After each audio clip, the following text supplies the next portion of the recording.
Okay, so good afternoon, everyone. Thank you for joining. It's great to have everyone here today. I can see a lot of faces. It's a busy time in the session, so I appreciate the fact that despite our busy schedule, that we are here. You guys already know me. My name is Christian Harrison, and my role is to facilitate the research seminar series in the school at the moment. I'm also a reader in the school. And we've been having some fantastic time with the research seminars, and it started in August. And now we have a third one, and we're going to be having very soon, and it's by a renowned speaker, Paul. We'll be talking about him later.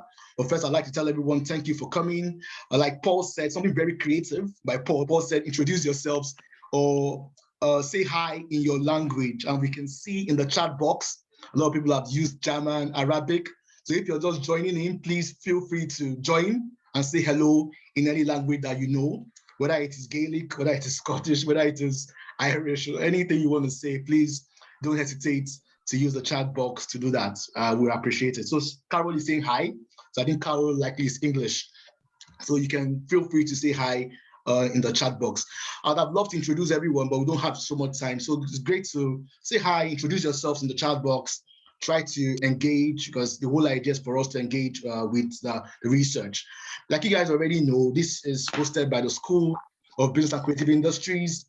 And the whole idea is for us to learn more about our research, try to see more, learn from people, and also engage with research better. And we have been doing that for a period of time now. And in the next couple of minutes, of course, our speaker will be talking about his research. First, we already know the rules of the Zoom. So please try to mute yourself when you're not talking. And of course, it's not a do or die thing. So if there's an emergency and your house is hopefully not on fire, please run away and leave your computer. So if you need to use the toilet, please feel free to use the toilet. But of course, just try to mute yourself so we won't have any unnecessary interruption. I know it's one of the things that we tend to see is you might have a cat or dog. Your cat or dog can join, no problem. I hope my daughter does not join in the next couple of minutes because she likes to interrupt my sessions. But who knows? But let's just try to see how we can get it done as quickly as possible. But not to talk so much. We are all here not to listen to me, but of course to listen to Paul. And Paul, first, I think what the first thing I'll be doing is talking about what Paul is going to say. Paul is going to be talking about what do doctoral researchers need to flourish. This is a very interesting topic, and he's going to be talking about it. He has done so much research on it, and he is an award-winning researcher even within this domain. So one of the things that we have noticed about doctoral students, especially during the time of the pandemic, is the well-being. How can we ensure that their mental well-being, how can we ensure that doctoral researchers can also complete? So this is a very apposite topic. It's a very apt topic. So I think we'll be benefiting so much from it by Paul talking about it. But who is Paul in the first place? So Paul, I stole your bio, forgive me, from different platforms. So I think it wasn't so hard to steal. But Paul is a lecturer in HRM at Ulster University. So Paul is presently tuning in from Belfast. So we're happy to have Paul here because that'd be more difficult if not for Zoom, for him to leave Belfast to Scotland. We're proud to join in Ulster.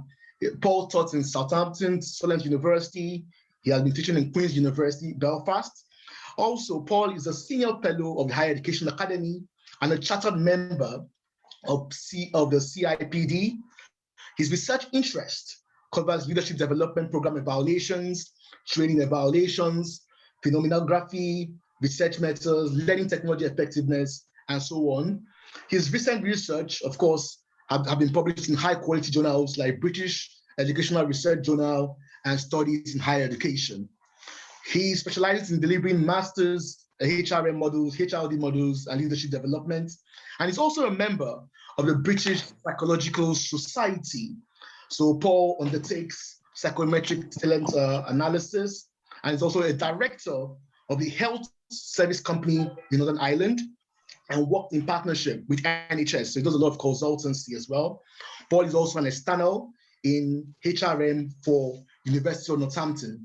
But most importantly, Paul brings with him 22 years, 22 really, of HRM and executive development experience, both in the UK and overseas. So Paul has developed a passion for experience and developing a coaching approach to teaching, learning, and leading. And of course, one of the things about Paul is that he has won a lot of prizes. He has won the best full paper. He has won the best reviewer. I can't even start mentioning the number of prizes he has won, both in the British Academy of Management and so on.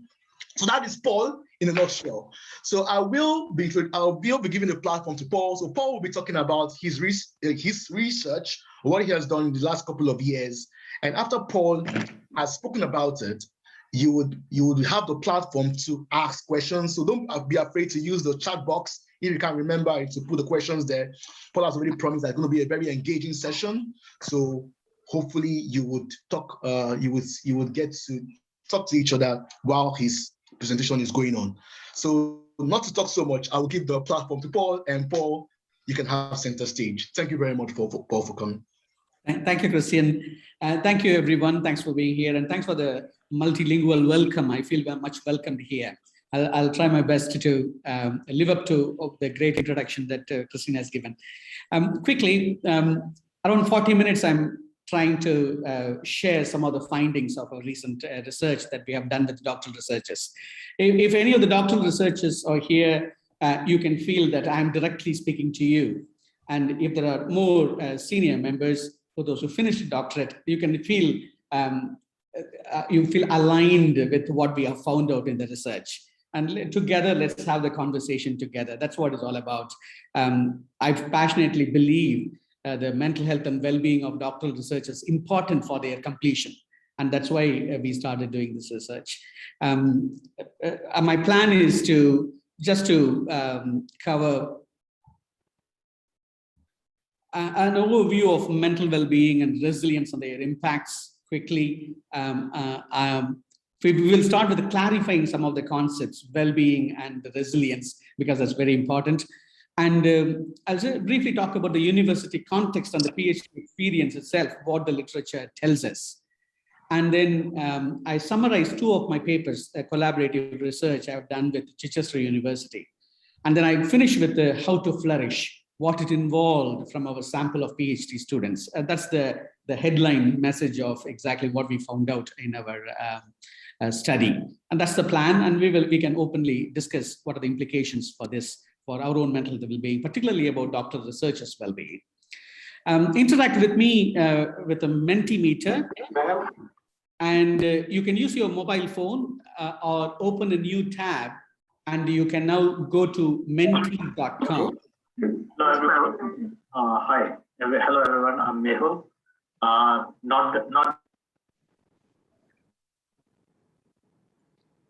Is it okay, Christine? Christine, can I speak? Listen. Yes, just hold on, Paul. Let me mute everyone so that you can, and I'll unmute you now. Okay.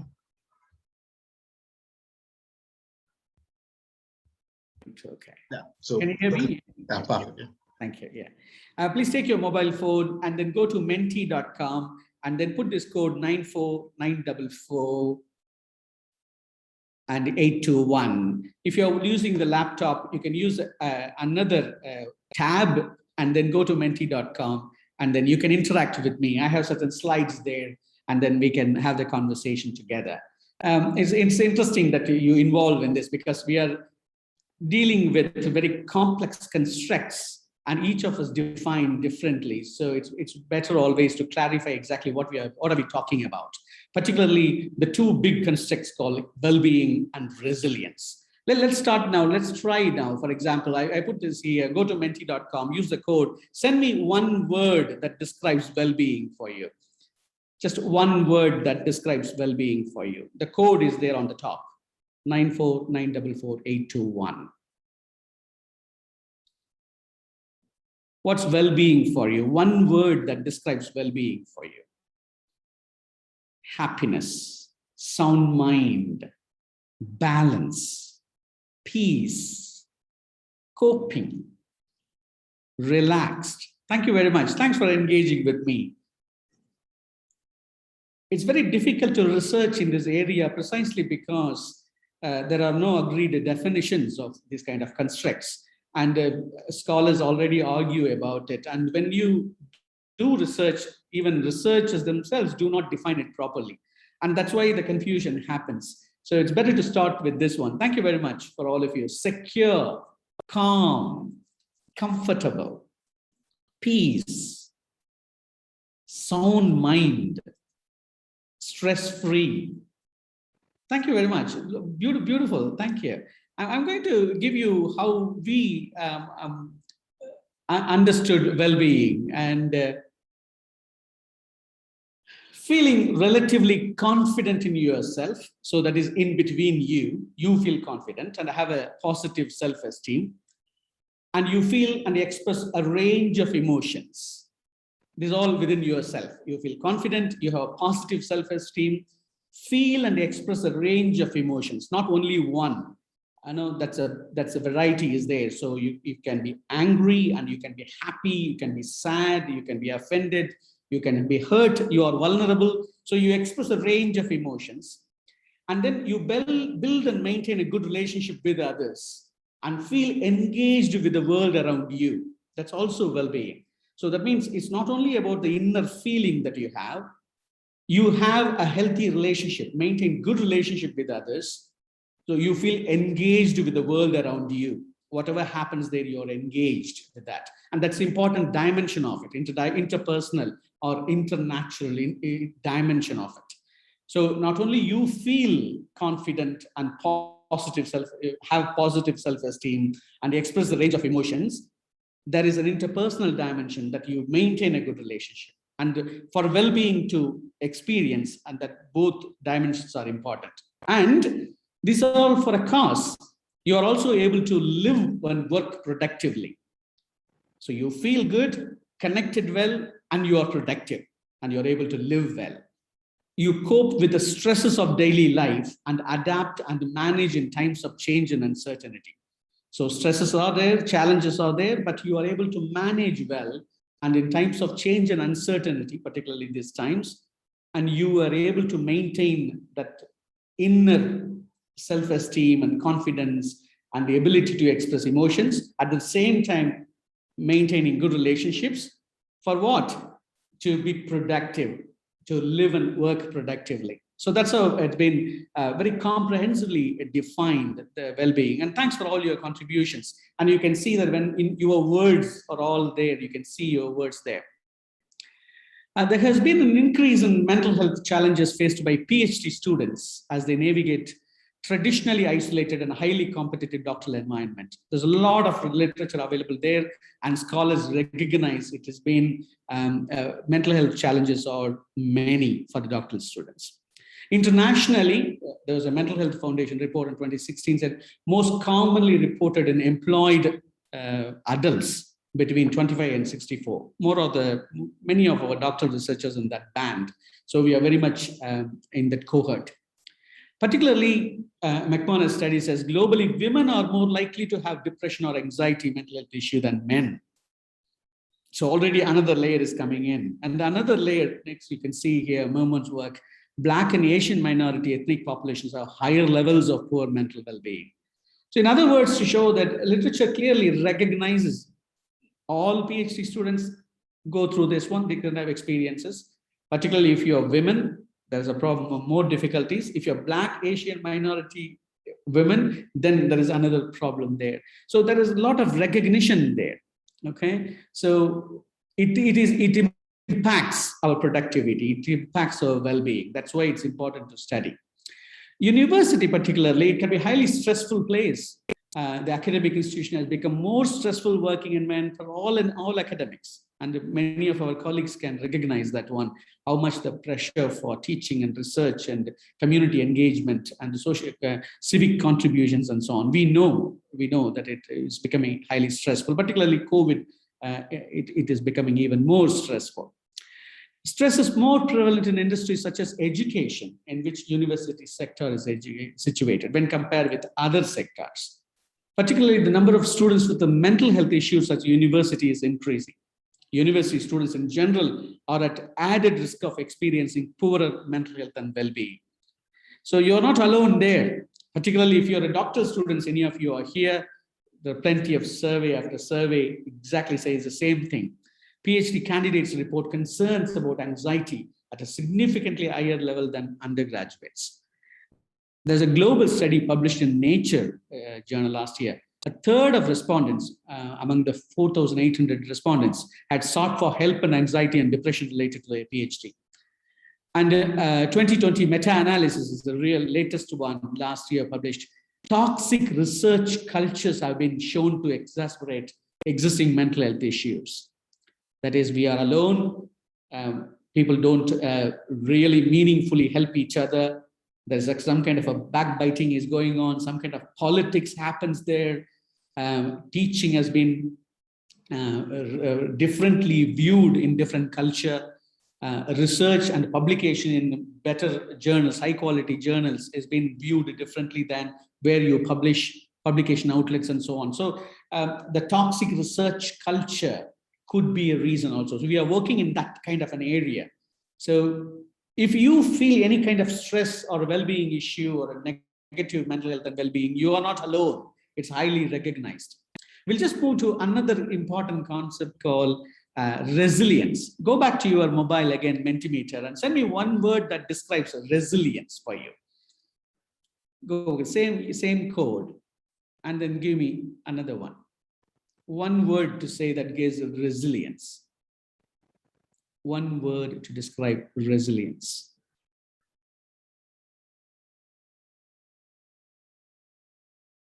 Hopefully, yeah.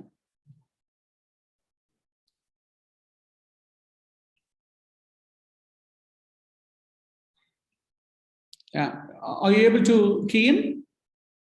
Yeah. What is resilience? What does resilience means? Go to mentee.com. Yeah. Strength, strong, perseverance, determined, elasticity. I like that. Elastic. Recovery. Just one word. Try to see how you get that. How do you understand that? Resourceful. Persistence, determined, overcoming difficulties. Give me some more, let's say. Bounce back. Patience, I like that. Driven, brave, grounded. Beautiful, thank you. Thank you. Right, we have a few more. Persistence again. Stubborn. Yeah, that's the question. We are going to discuss that one. Can stubbornness be seen as a resilient quality? Patience, bounce back, grounded. Thank you. Thank you very much. Thank you. So we'll go back to the thing, how we define it. And simply resilience, the capacity to withstand pressure and overcome adversity while there's maintaining well-being and performance. You remember that well-being we said about you feel well internally, and then you are able to express range of emotions, and you are able to connect with other people for the purpose of being productively living. So the resilience comes there, the capacity to withstand pressure and overcome adversity, whilst maintaining the well-being and performance. The important word is the maintenance of it. It's not occasionally you are brave and then you are bounced back. You are able to do it sustainably well, and that's where the resilience differs from many of the definitions there. It encompasses both the recovery of performance after trauma and the maintaining of performance across difficult condition and constant change. So you not only recover, many people do that one. We are able to bounce back once. Resilient people do it regularly. They were able to maintain the performance level and productivity level while having the difficulty to bounce back. It's different from well-being as it is more ongoing capacity to cope. That the sustainable nature of that is what is very key. That sometimes all of us may lack that quality. We may be resilient sometime or a part of the time or some time of the day or some time of the month, some period maybe, but there are occasions there we feel down And the resilience means the ability to have an ongoing capacity to cope. Well-being may be more incident specific. In other words, you may be fine with the one stressor, but another comes along and you may not cope. Resilience implies an ongoing capacity to sustain coping over time. And that's where we are looking into whether doctoral students, do they have that kind of resilience, the ongoing capacity to sustain the ability to cope over time. Because doctoral research is a marathon, it's not a sprint, it's a long time. Some people finish it 3.5 years, and some people take 10, 15 years. So is there an ongoing capacity there? Is there any way we can nurture that one? That's what captivated our interest. The capacity of the doctoral students to manage their personal and professional lives simultaneously is important for the students' experiential learning and resilience. So you need to manage both you as a person and as a professional student researcher. You have to maintain that one so that builds resilience. What it is not is sometimes it's very, very important to understand there are unhelpful definitions of resilience that we understand. It's about bouncing back continuously. It is I remember the previous slide, it's an ongoing capacity, I said, but it is not about continuously bouncing back. There may be occasions that we may feel so low that we may lack the energy to bounce back. That's okay, but you still have the ability to come back again the next time. So that means there may be some failures also, and you recognize that you are vulnerable. So instead of defining it that we have to continuously bounce back, because that's not a very helpful way of defining resilience. Another one is about just coping or getting through tough times. It's not resilience, it's about thriving. It's not surviving, it's about thriving and being bulletproof and invulnerable. And one of the comments in the previous slide, Mentimeter, somebody put stubborn. Literature suggests that that's a very unhelpful way of defining resilience. You don't need to be bulletproof and invulnerable. It's okay to be vulnerable. It's okay to be hurt. It's okay to cry. It's okay to search for the shoulder. It's okay. But you are able to gain the energy and come back again. And you are able to do it sustainably. So you are able to maintain that ability to bounce back. And that's what is helpful. And some people think you either have it or you don't. It's fixed. Now that comes from the fixed mindset. No. Resilience is all about the growth mindset, where you say, okay, I can come back again. It's okay. I'll go back and revisit when I can do it, and then I will do it. So we were interested in seeing whether students have this kind of ideas, doctoral researchers have this type of helpful resilience, helpful way of defining resilience. And we looked at the literature, what they have found, what they have studied so far.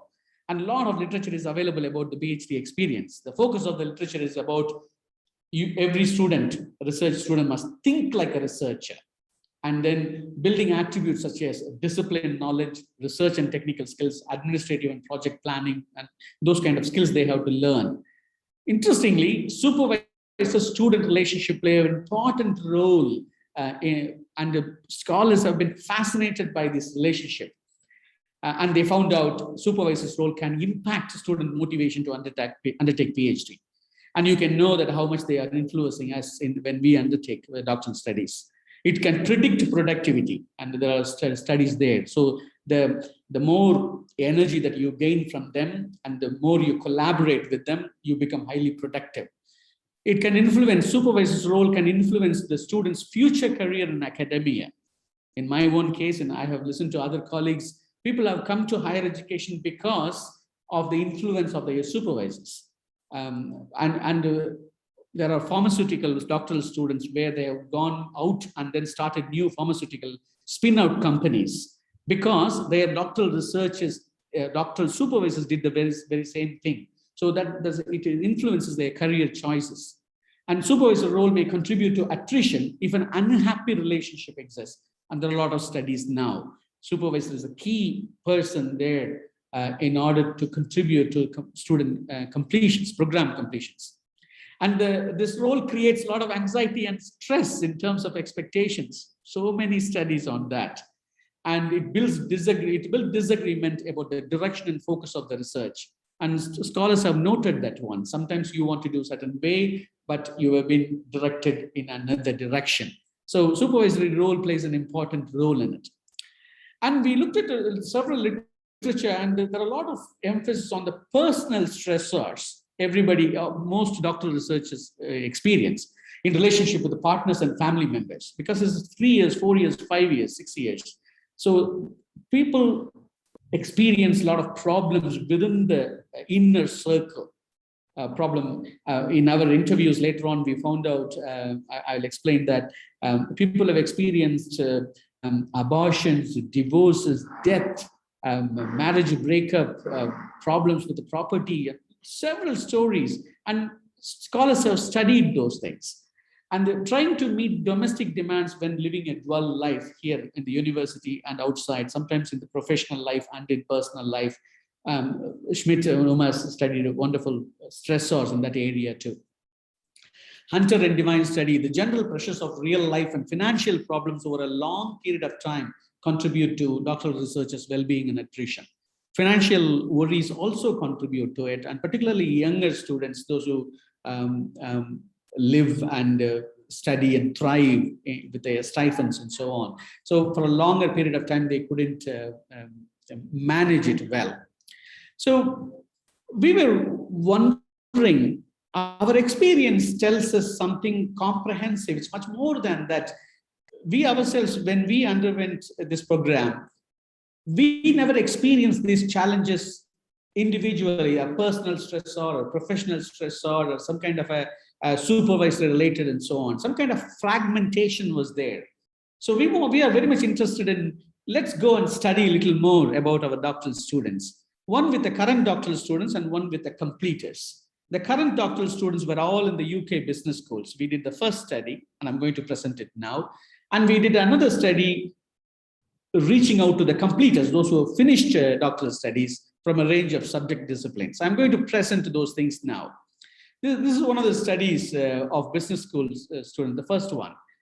We want to capture the business and management doctoral students' views on mental well-being and the factors that affect it. What contributes to their negative mental well-being? What contributes to their positive mental well-being? We looked at closer to the student, closer to us, the students, those who are studying with us in our business and management schools. We want to review the influence of the business school environment on doctoral student well-being and want to reflect the effectiveness of business school support, how much we are supporting. I think that's where the conversation I'm going to start now with you based on this research. So around 63 doctoral students from various business schools in the UK using a snowball sampling strategy responded to our study. Before I'm going to open up my findings, I'm going to ask you to go back to your Mentimeter now. In the same code, what factors contribute to your own negative mental health and well-being as a doctoral student if you're there, or maybe an academic also there. So go back to Mentimeter and answer this question. What factors contribute to your negative mental health and well-being? I'm going back to use the same code and then give me some factors that contribute to your negative mental well-being.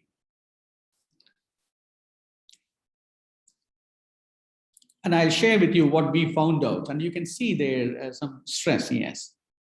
Feel free. It's all confidential and anonymous. Time, trauma, uncertainty, yes. I'm going to share with you what we collected from 63 doctoral students, what contribute to their negative mental well-being. Overwork, time, pressure, doubt, yep. New environment, colleagues' opinion, yep. Lack of confidence, lack of motivation, commodification, commercialization of higher education, yeah. Family demands, thank you. Imposter syndrome, you won't believe it. We come across all of these things, thank you. And you can see how much, thank you very much. I'm going to show the slides now. See, very much, thank you. Language, thank you. Lack of support, overwork. See here, you won't believe that exactly very much the same what we have counted. We put it, we categorize them all the stressors here. You can see here it's all about personal thing. What most of you said it already. Self-doubt, pressure of deadlines, loneliness, stagnation, fear of failure, lack of time, anxiety, lack of faith, financial worries. That's what they said, around 70% of them. There's also some social causes here. I'm looking at the left side of the screen here. Resentments from family, relationship issues, negative feedback from family, distractions, pressure from family that you have to finish it off. There are, of course, 10% of them supervisor related. Negative feedback you are getting, lack of reassurance, not recognizing the invested effort, a lack of appreciation, lack of proper guidance. Study related, some of them said, having mental blocks, too much workload, lack of data, writer's block. And institution related, somebody said just 2% that they don't have sufficient space for them to work, to call them it's their own place. So you can see here, there are several factors contributing to a negative mental well-being and very much in line with what you have just said. And we could see here 70% of it are personal. It belongs to their own inner self. Let me go back and I'm going to ask you, go back to another slide. What factors contribute to your positive mental well-being? Please go back to your Mentimeter and then give me some more. Give me some positive stuff. What factors contribute to your positive well-being? Use the same code, yeah.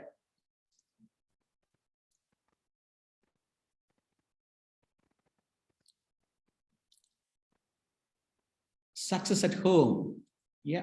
Achievement, supervisor, thankfully, nice to see them here. Happiness, good health, good peers, yeah. Achievement, happiness, yeah. Second, money, yeah. Yeah. Some people say that money won't buy happiness, and I always tell them that they should shop. They should check them where they are shopping. Accomplishment, beautiful. Exercise, yeah, good. Accomplishment, positive feedback, yeah, happiness. Exercise, family, achievement. Religion, yeah, faith plays a role too. Thank you.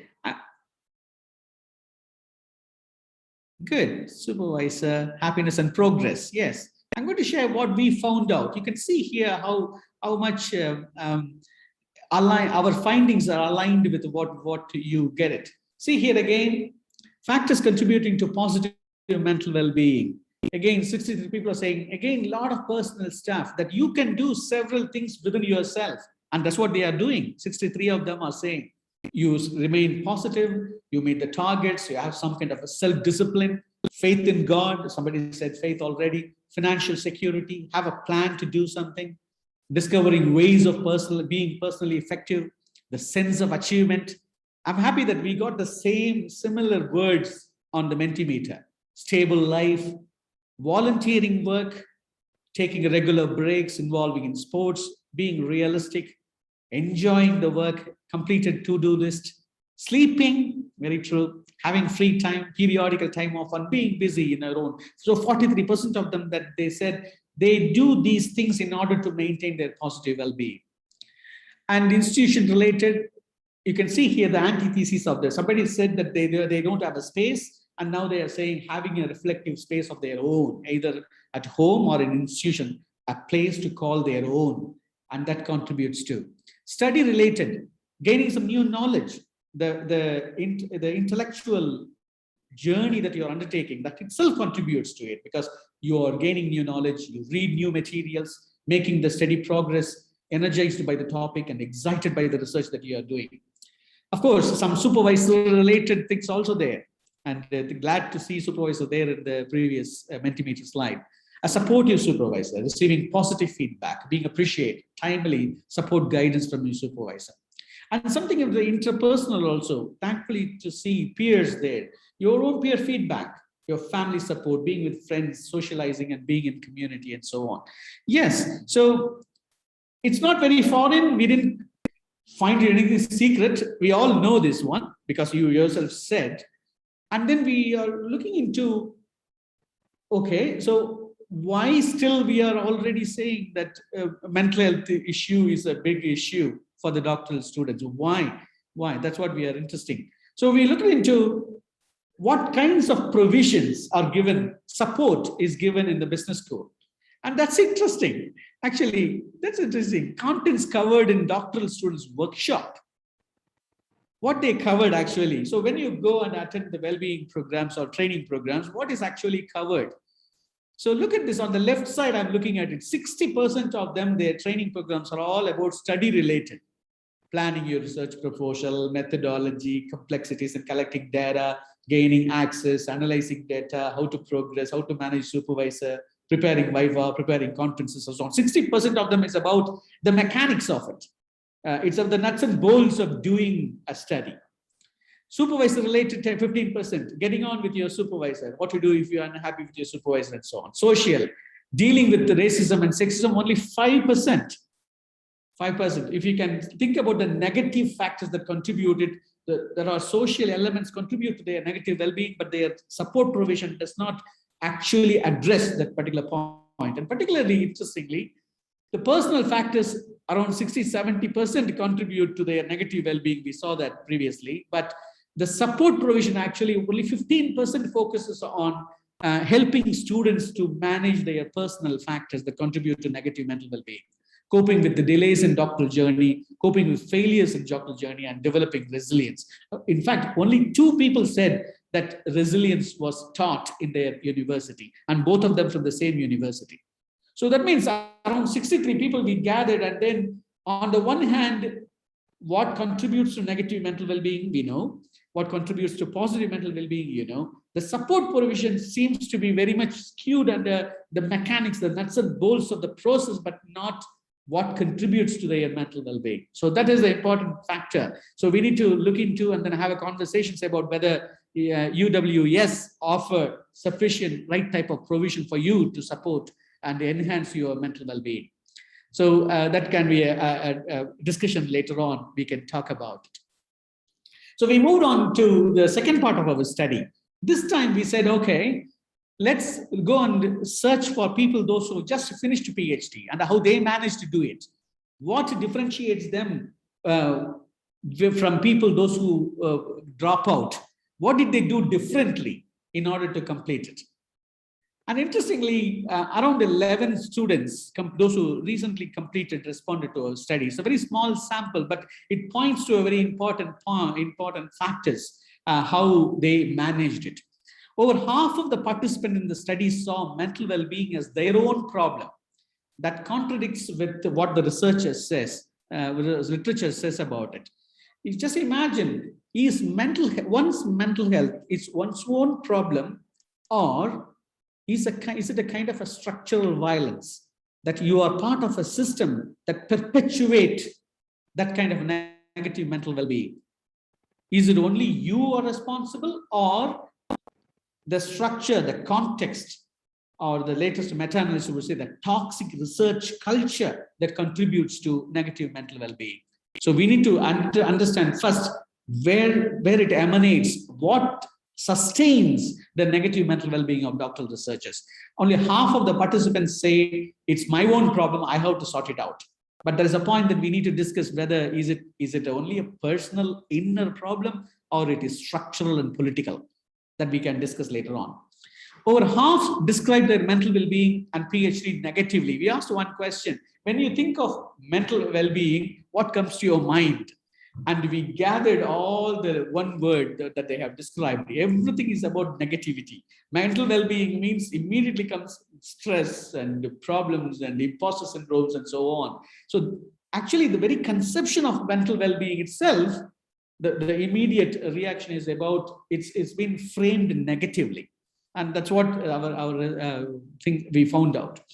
We were only offered research training by so this again, I'm referring to the first study, and then I'm finishing this slide and then go on. Aligning connections between well-being and ongoing resilience may be important. In most cases, support to explore this PGR learning environment was limited. The support was very much limited. Plus, seeking support may be inhibited by a range of barriers. In the previous study, 63 of them said these things. These findings are from first study. Seeking support may be inhibited. We have a lot of stories to say that we lift up the phone and asked for mental health, and then they looked at something suspicious. We are not welcome. A person with a foreign accent answered very alienating way, and so on. So they felt that the institution did not support them well. So one question now before moving into the second study: what should the University of Scotland do to improve your positive mental well-being? What can be done? Maybe a good way of looking at it. In the question of time, that I'm just moving on to the second study, and then we'll come back to you, and then I'll give you options for you to share some of your ideas. Here is where I should have responded to the second study. 11 people, 11 completers responded to our study. What we found out was the completers also experienced personal loss, bereavement, ill health, financial challenges in life. All of the challenges what the quitters or program people, those who dropped out of the program, experience the same thing, and the completers also managed to have the same kind of experiences. Supervisors changed, resources ran out, the departments merged. All of them they also experienced. They faced constant demands to revise, meet targets, and complete stages of research. They also underwent a similar problem. Points of challenge were, particularly, they said data analysis was very difficult. The moment of upgrading was very difficult. Sometimes the lab tests and getting sample participants were very difficult for them. What's interesting is all difficulties are similar to doctoral students who withdraw the program in the literature. So what makes them different then? That's what's interesting. And this is what my headline for you today. And what we found out from these people. I'm looking at the picture on the right. And this is the framework that we created. Instead of looking at in a fragmented way what is available in the literature, we contribute to a kind of a comprehensive understanding of what makes successful doctoral students resilient and what makes them different. And you can see here the diamond at the bottom of it, the below, and personal factors. What we found out was all these completers have enormous amount of acceptance that this is what life is. It may sound very silly and simple for you, but many of them completely said, I just accepted it. That's the way PhD is. That's all, simple as that. That's how my supervisor is. I know, there's a one quotation. I know if I send my literature review to my supervisor, she will come back and tell me, please revise it. It's not comprehensive. It's not critical. Go back and redo it. I know it. So I accept it and I move on. So I did not have any excessive expectations about what's going to come. I accept it. It may sound very simple, but that acceptance is what very much differentiating these 11 people. When we look at the stories, that comes out very powerfully. On the left side, I look at the first line. We know this prior to starting our studies. It's a process. Aims at producing a product. After 3 years or 4 years or 5 years, I have to produce a bounded thesis. A good thesis is a bounded thesis. A good dissertation is a completed dissertation. I know it. I accept it. And the enormous amount of acceptance. Let's live the life as per the terms agreed. If I have to live with a bitch, it's okay. If we live this bad man, it's okay. They accept it. Enormous amount of acceptance. And that differentiates these successful candidates. And then I'm going to give the second diamond, professional factors and supervisory support. They constantly, consciously, intentionally created a meaningful relationship with their supervisor. And that's what makes the difference. They know it's difficult, but they were able to create a relationship intentionally, a productive relationship, and they were able to maintain it. There were ups and downs and ebbs and flows, but they were able to create it. And see the third environmental factors, family and community. All of them told stories about supporting partners, supporting family members, some kind of a rivalry, sibling rivalry from brothers and sisters so that they can be motivated. Or they have connections with the church. They have been volunteering. They were doing some extra works. contributing to society, those type of activities. And the last one is about institutional factors, space and support. They were able to make use of the space that is given there, the opportunities that are provided there in the institution, and attended the training programs, went to the interdepartmental programs, attended the induction programs, used the materials that are made available in the library, and so on. What's interesting we found out is we put up all the stories and then we see what makes them different.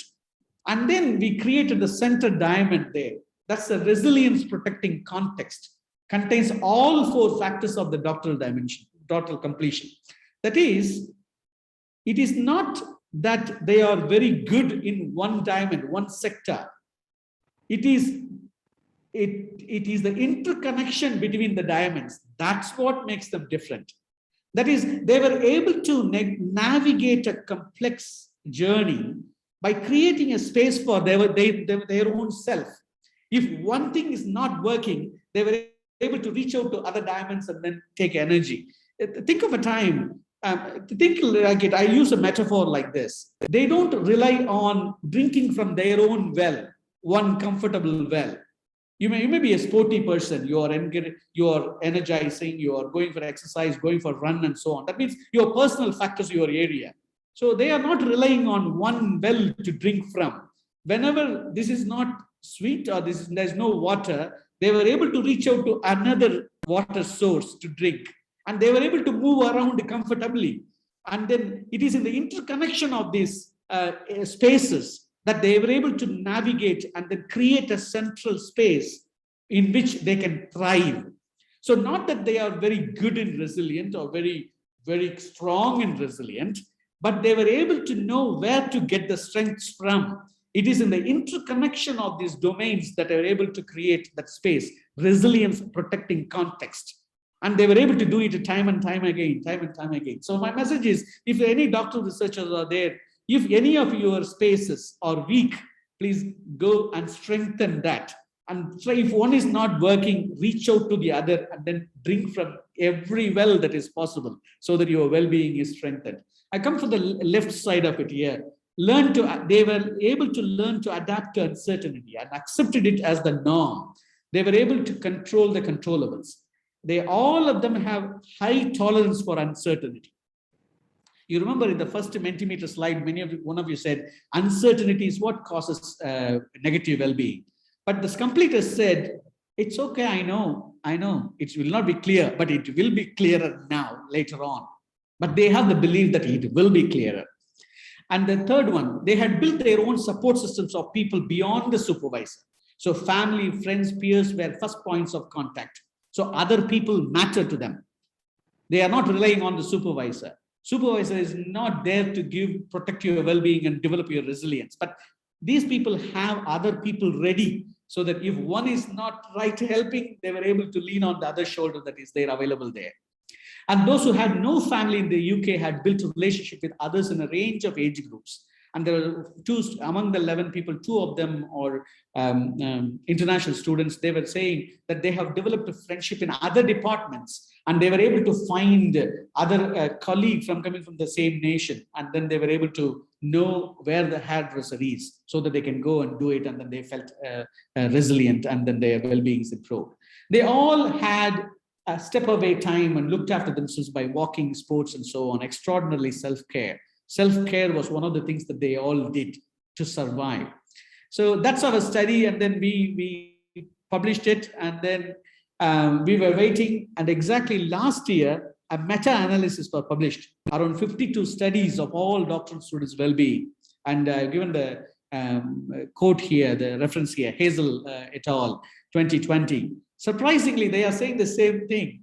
So across the 52 studies of meta-synthesis and meta-analysis, this is what actually protecting factors. And that's my message today. So if you want to protect your well-being, enhance your positive well-being, if you want to develop your resilience, build a social support, view the PhD as a process. It's a process. It's not personal. No. It's a good PhD is a completed PhD. A good dissertation is a bounded dissertation. That's all. It's a process. At the end of the day, you are producing a product. Only 3 people might read it. Do it well. And the positive student-supervisor relationship. intentionally created because they are critical and key to a completion. And the last one is engage in self-care. Protect yourself. You are the only one instrument that is vulnerable instrument, and take care of it. And that's what the science says. So that's what my title is. If you want to, from where you are to where you want to be, have a good social support, view PhD as a process, a positive student-supervisor relationship created, and engage in self-care.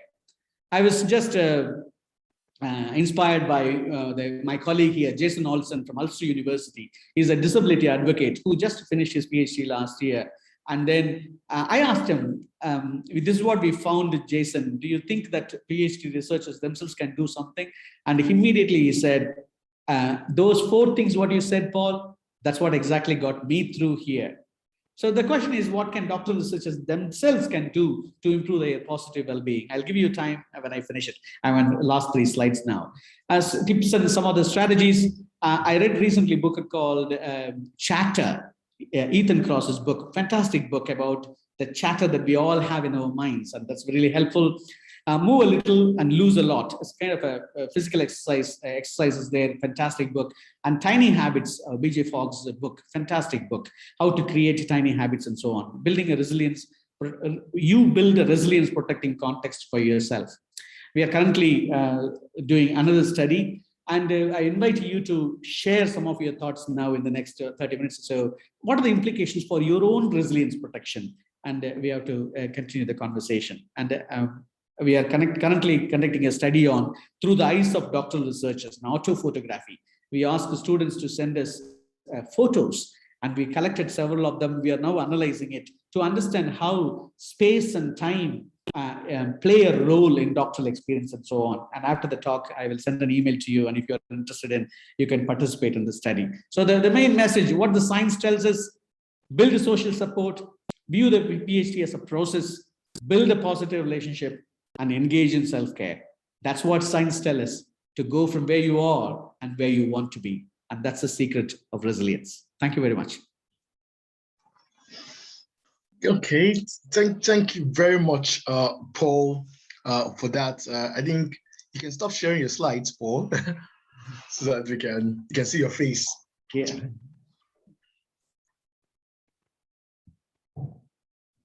Stop sharing. Yeah. Okay. Thanks very much, Paul, for that very informative and very educative and interesting presentation. I think we all found it very, very useful. It's great to see how your research has informed doctoral students' mental well-being. And I like the fact when you spoke about the 4 diamonds, how they've been able to interrelate. It's not just one perspective. The 4 perspectives is a multi-perspective that makes the doctoral students successful.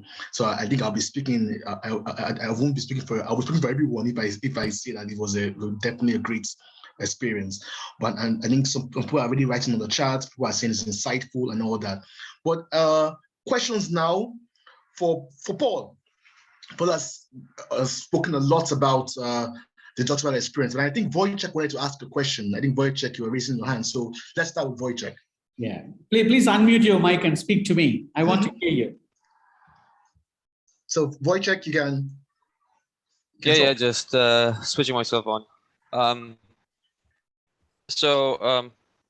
Thank you for the presentation. Thank you. Not as much as a question, but more of a critical commentary, and a very critical CMS-like commentary, really. So just a little bit of a background to myself. I'm an early career researcher, but I've done my PhD. Yeah. I was a union member from the year I started teaching. Yeah, so that's something that's worth accounting for. And to me, what kind of is missing from the entire narrative is that, or although it was a little bit hinted, is that people, like, you always had needed some resilience to complete a PhD. I mean, the days of doing your PhD from a Greek tavern are gone. But people had financial difficulties in the past. People struggled with family, balancing their life. I don't know, having friends, socialization, and so on. Everyone, that's been there before. Yeah, 20 years ago as much as now. But what's changed is that we now have a higher education system which has been commodified, commercialized. CMS departments are being axed. Hello, Manchester. Hello, Leicester. just because you can't make easy money by walking up, because no business is going to back you up when you turn up and say, I'm not interested in your manager's God view of your organization. I want to see how it looks like from the perspective of those covered in blood and sweat. So students end up with supervisors which kind of push the, let's say, managerial narrative quite often, or worst case scenario, see their supervisors leave, which I've seen happen to people. Yeah. And this entire language of, and at the same time, across a lot of universities, more and more students are expected to teach, yeah, during their PhD, sometimes more and more hours. And what is missing to me is that if this language of resilience, yeah, it comes with a power effect to it, to bring a little bit of Foucault in. If you present a narrative where the institutional abomination universities and higher education have become is absent, you end up with essentially shifting the blame on the people. Yeah. Why am I failing? Because I'm not resilient enough.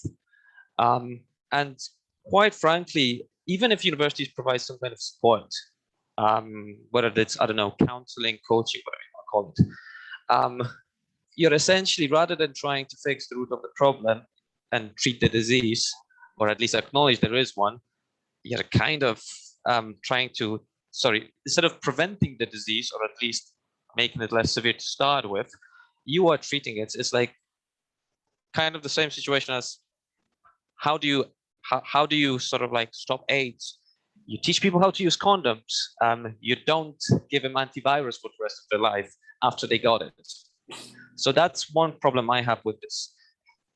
Resilience was always needed on a PhD. Without it, a lot of people probably crashed out. But right now, because the system is much more demanding and to a certain extent broken, and I did my PhD in an institution where TAs, so PhDs, went on strike because it was, you were better off flipping burgers in a McDonald's than teaching a PhD. If you don't acknowledge that, then it's just some sort of like resilience becomes a way to shift blame from the institution to the individual to a certain extent to me.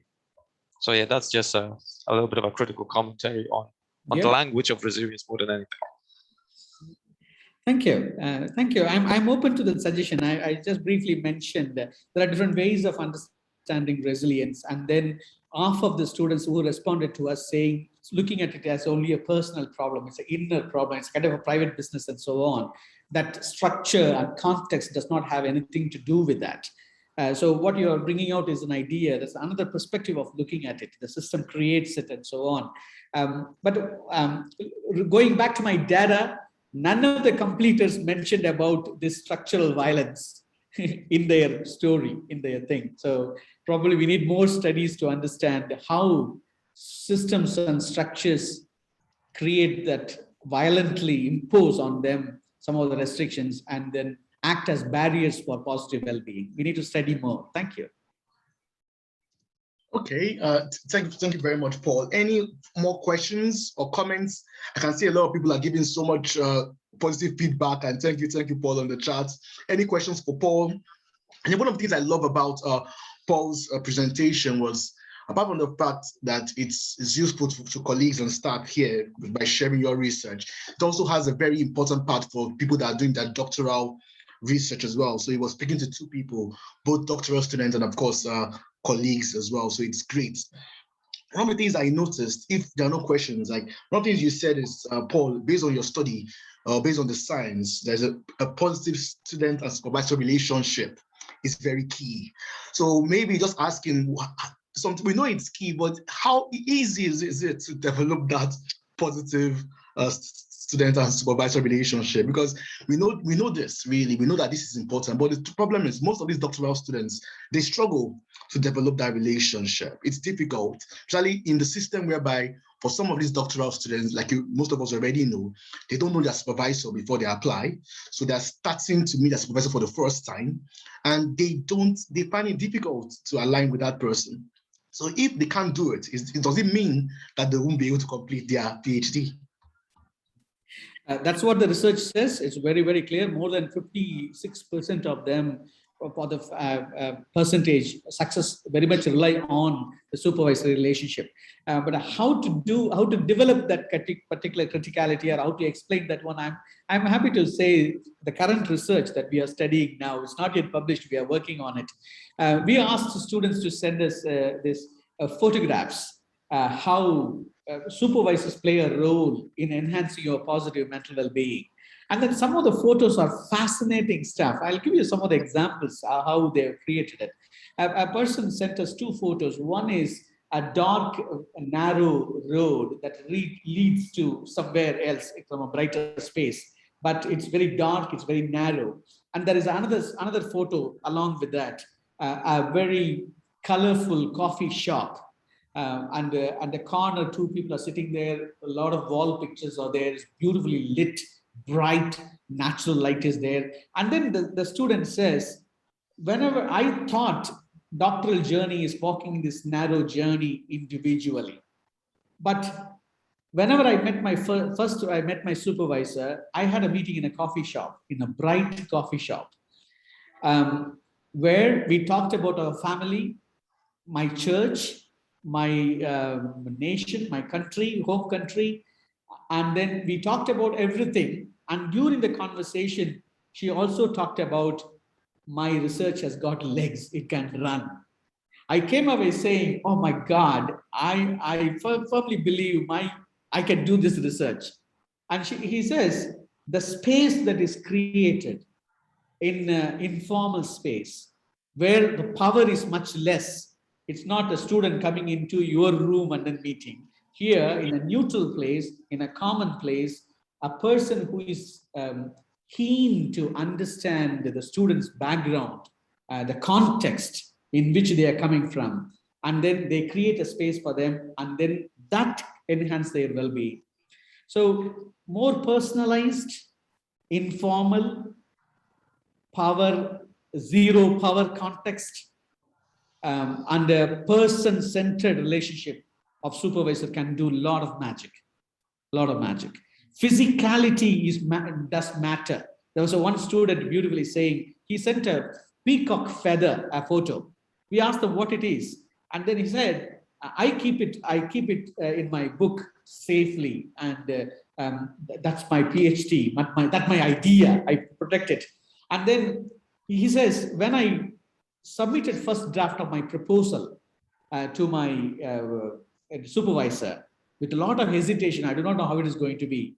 He got that proposal, keep it in his desk, and then lay his hand on the document. I immediately felt, my God, I am accepted. my idea has been recognized. My idea has been valued by my expert. See the physicality, nothing else. I would, as a supervisor, I would have never thought keeping my hand on my proposal is actually contributed or conveyed some kind of a meaning. So kind of a personalized, individualized, power zero relationship can make wonders. So supervisors play an important role there. Thanks very much, Paul, for that. When you were talking about it, it just occurred to me. Like I can remember for some of my doctoral students, when we have meetings, I always take them to the coffee shop. I was telling one of them some years ago, like, if I calculate the amount of money I spent on coffee for you in the last 3 years, then that will pay for a mortgage, isn't it?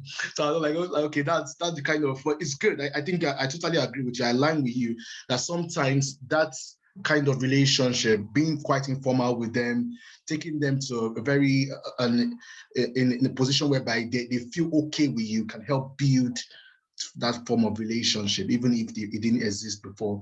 I think that's one of the things that I was really missing. So thank you very much, Paul, for that. Any questions, comments? Please feel free. We have time. We still have some time. I have a comment, not a question, from what Paul just said. And thank you, Paul, for that great presentation, because it's very insightful for me being a doctoral student. I think when it has to do with the relationship with supervisor and the student, like you've already said, the informal way, and as Christina said, how much he has spent on coffee, it's really, really important that that informal relationship. But also from the start of it, it's when having a meeting with maybe the prospective student or a supervisor, from my own experience, it's best you guys just lay down your expectation on the table. As a supervisor, ask the student, what do you really expect from me? How do you think we should go about this whole thing?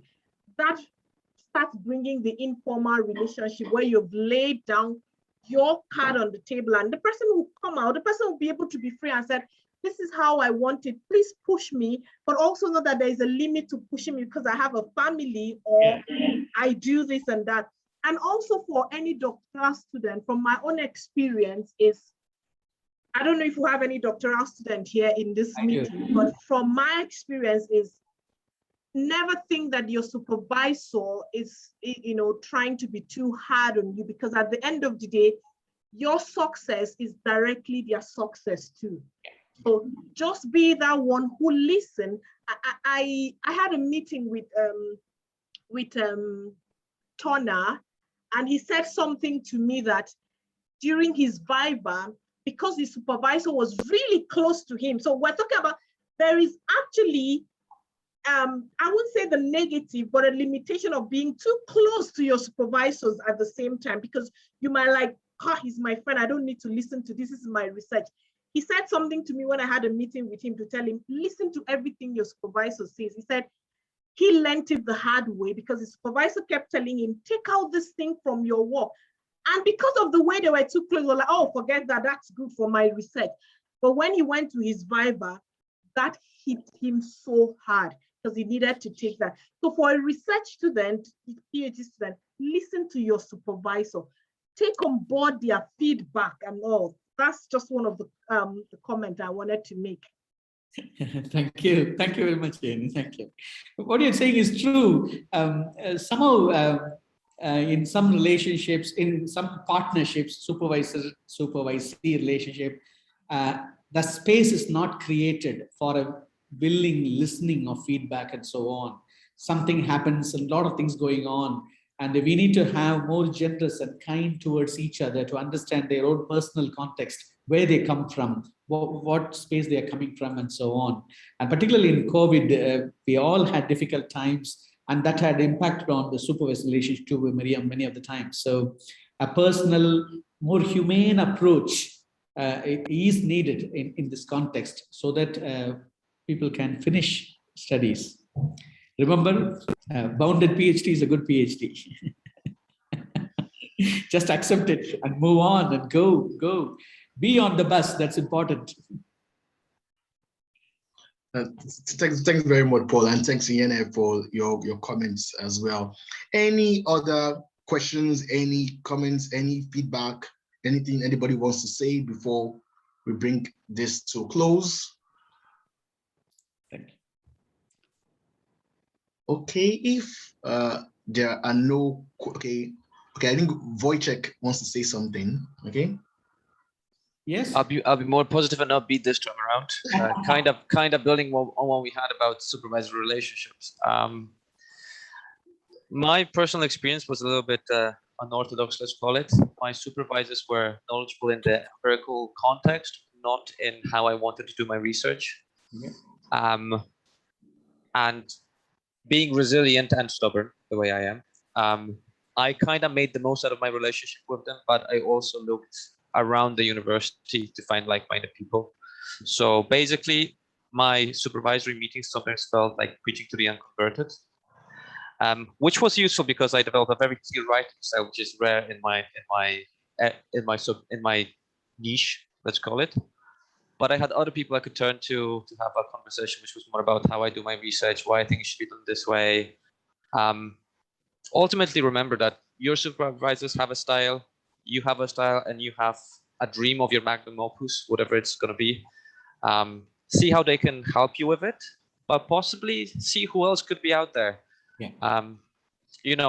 Go to the pub or for a pizza with a research seminar group or a subject matter group or something like that, because sometimes they may not give you as much time as your supervisors, but they may provide that missing piece to the puzzle, which your supervisors just can't. Good. Thank you. You actually reaffirmed our finding, basically. Now, don't rely on one source of strength, actually. That's what the idea. So build a network. We call it resilience protecting context. That may be personal, self-care, social support, Lincoln networks and family and business, and then supervisor, one piece of the puzzle, and the institution. Great. Reach out, build a context for yourself, navigate, drink water from every well that is possible. Don't be thirsty. Thank you. I like that, Paul. I think is the best way to end it. Really, drink water from every well that is possible. So, thank you very much. I think we'll just take one more question. That's from Narayan. Yes. Thank you, Richard, and thank you, Paul, for your wonderful presentation. Your model, I like that is very impressive, and I can see that during your presentation towards that dimensions, you have circled the time dimension from upper layer. Yeah. So could you please just highlight how that time make the relationship with this resilience in terms of your other dimensions? Thank you, Narayan. In fact, I didn't emphasize it properly. It's a kind of open. It depicts a direction and continuous circle. In a sense, they don't do it once. The successful completers, they do it on and often and regularly and consistently. That's why we put it like that. Time and again, when we read the stories, they repeatedly say, at that time, when my mother was died, I was down, but my supervisor was there for me to support me. When my supervisor changed, I got married and my partner was there with me to support me. And then say, when I had some difficulty at home, I went to the training program and then I met these guys, lovely guys, and then they were great. We had a good party, and then I regained my strength and came back. So they didn't do it first year, second year, or third year. They do it regularly, and that continuous, sustained nature of building resilience. They are conscious of protecting their resilience regularly, and that's what the time circle says. So you remember, when you go back to resilience, that sustained nature of bouncing back is what is important. That's what differentiates good resilient people from others. Not once, do it regularly. Yeah. Okay, thank you, Paul. Thank you very much. And thanks, thank you, Narayan, for that question. I think we would be joining. I know we will join it into a close. I'd like to say thank you to Paul, Dr. Paul Joseph Richards, for coming here. Clearly, on behalf of our dean, Professor Dominic Elliott, that is unable to be here today because he's not available at the moment. I'd like to say thank you for taking away your back. We know what you had to do to be here today, so we really appreciate it. And of course, thank you everyone for attending. I know we're all very, very busy, but we found it very useful from the comments and feedback. It's one of the presentations that we really could align to, especially, of course, for the staff here and also for those that are doing their doctoral studies. Paul has kindly agreed to share his slides. So for everyone that attended, I will send the slides to you and also his papers as well. So the two papers that he also published on this, he would be sharing with you. And for people that are also interested in being involved in his next study, so for those people that are doing doctoral research and you want to be involved, please reach out to Paul. And for doctoral supervisors here as well, that you might think your doctoral students also want to be involved, it's a two-way thing.